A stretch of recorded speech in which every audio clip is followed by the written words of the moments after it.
everybody, I'm Bree the Plant Lady, and tonight I'm taking on a really small project here at the Carolina Garden House. Now, the front foundation landscape here has some perennials that need to be trimmed back, has some weeds that absolutely have to get pulled before their seeds ripen, and I've got some bare root strawberries that I'm going to plant as a ground cover. So stay tuned to watch my progress.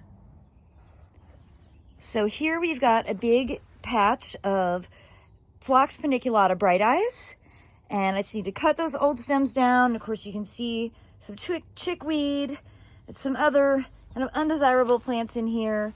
Lamium.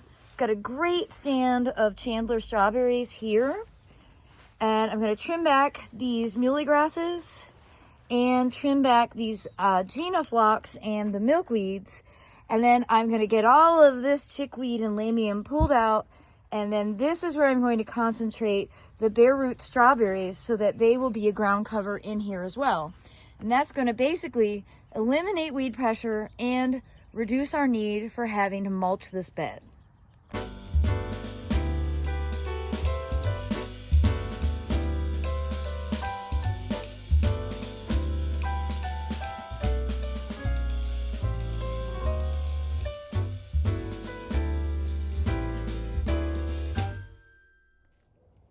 Okay, take 3.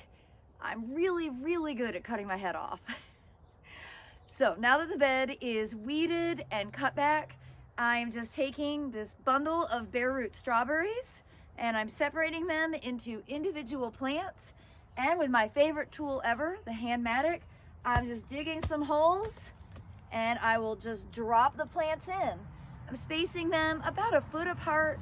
The goal here is that they will ultimately grow out and with their stolons form a solid evergreen mat that we can harvest fruit from in the spring and help reduce the need for weeding and mulching.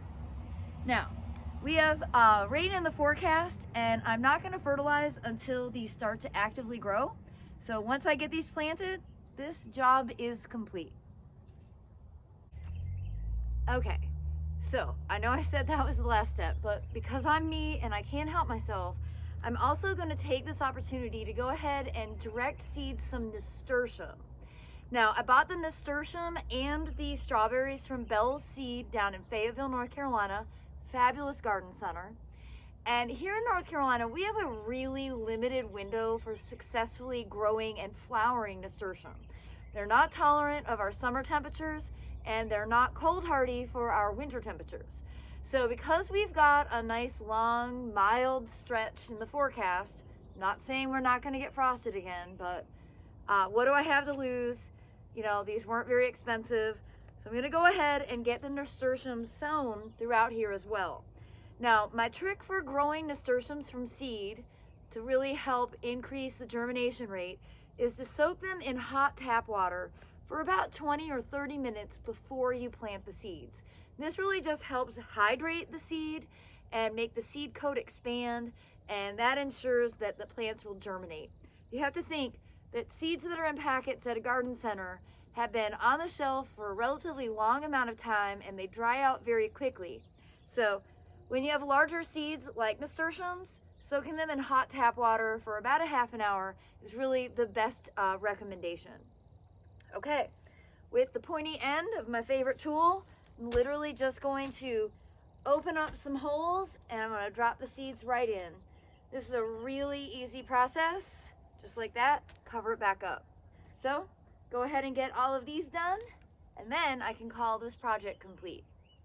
Well, I hope that you will subscribe, like this video, share it with your friends, and be sure to tune in to the Bree the Plant Lady YouTube channel for more updates right here from my Zone 7 Central North Carolina garden.